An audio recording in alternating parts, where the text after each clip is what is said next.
Welcome to episode 28 of Kevin's Corner. This week, I'm a bit jet-lagged, so if you're wondering why I look like an old leather handbag, wonder no more. Last week, we explored the behavioral principle called limited choice, which states that when people are presented with fewer options, they're more likely to make a choice. This week, we move to the letter M, and we'll be exploring the behavioral principle called mental accounting, which suggests that people code, categorize, and evaluate economic outcomes, all in their heads. The concept of mental accounting was first named by American economist Richard Thaler to explain why consumers often violate standard economic principles when it comes to expenses. So why is this behavioral principle important? Like other cognitive processes, mental accounting prompts bias and systematic departures from rational, value-maximizing behavior, and its implications are far-reaching. A good example of mental accounting's departure from rational behavior is people's willingness to pay more for goods when using credit cards as compared to using cash.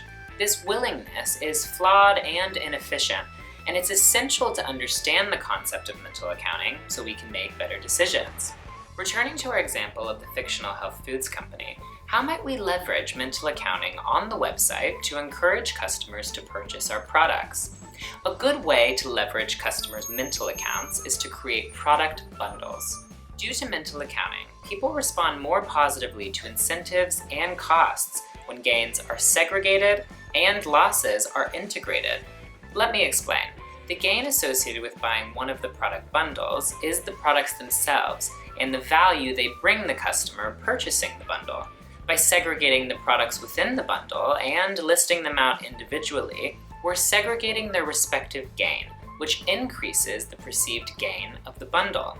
The loss associated with the product bundle is the monetary cost, the total amount the customer pays.